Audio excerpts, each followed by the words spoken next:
I'll take the Gospel of Matthew, and I go to Matthew 3:46. Let's say 3:20. I don't know 3:20, and I change the verse.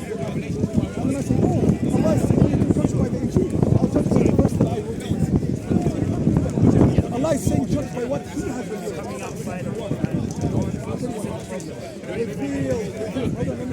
Revealed. Allah is saying judge by what Allah has revealed. What you have is not revealed by Allah. What you have is written by men. Let's explore, right? When it says it's a criterion, what does that mean? It means you use it to distinguish the truth and the falsehood from the text.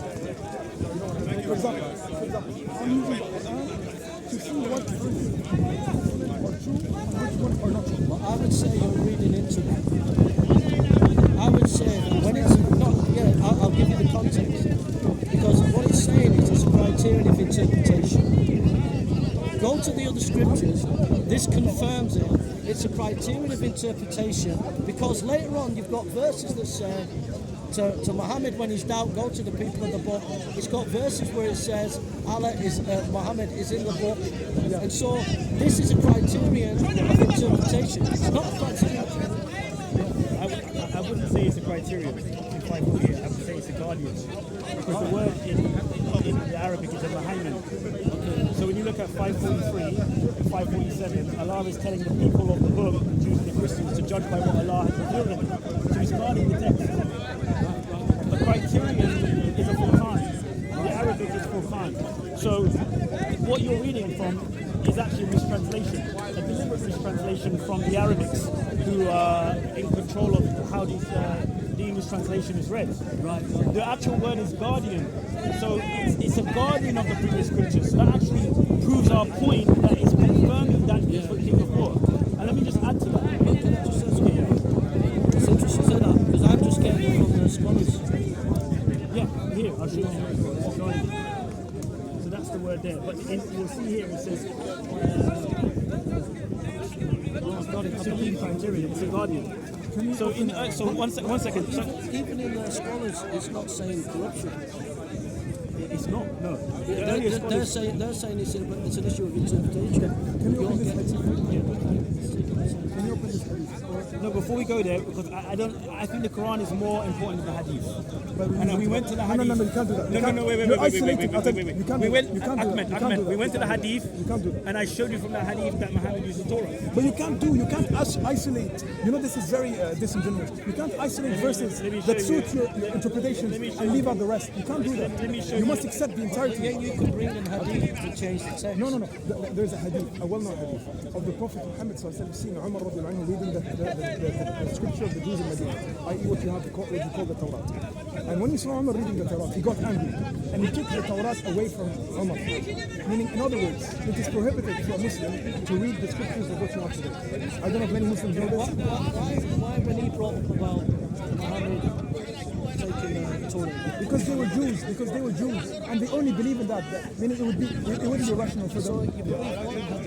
No. Because when they came to the Prophet, it wasn't Muslims who came to the Prophet. It was brought Jews. one to counter what you're saying, and now you're giving them one. They weren't believers. When I look at all the commentators, Ibn Kathir, when I look at all the commentators on these verses, what I found is the earliest commentators do not say corruption. They don't say corruption.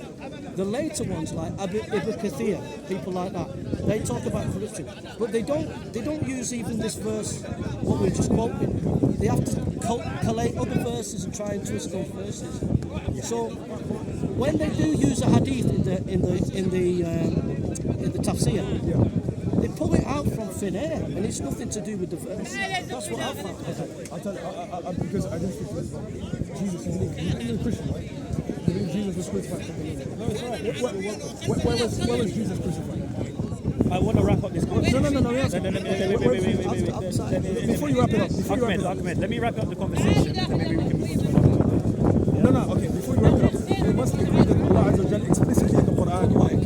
It's fine. I'm going to talk about 548 in a second. I'm going to wrap up. Allah explicitly in the Quran claims that Bani Israel, they changed what Allah Azza wa Jalla has revealed. We must admit this. Because Allah clearly says they changed the words of Allah after hearing it. Do you agree with this? In what sense, though? That's what I'm saying. Any sense, they changed it. You believe in it or not, you accept it.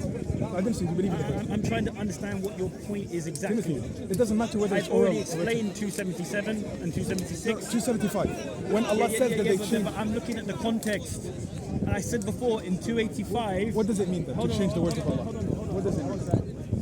They were concealing the knowledge that they had. Allah doesn't say conceal, Allah says change. 276 and 76. No, forget 76. No, I can't because that's the context. No, but Allah in 75 said You're you trying to- change the words of Allah. And it explains how.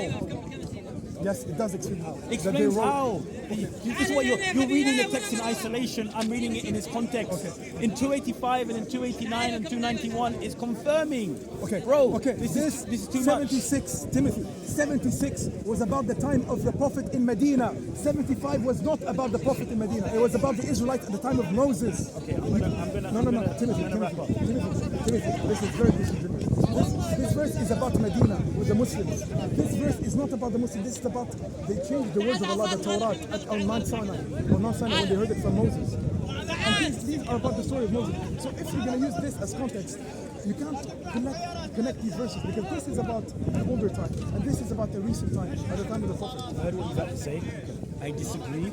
I've given you my evidence. You don't accept it. I'm trying to read in the context. You're trying to make some big thing about one verse, and we disagree. And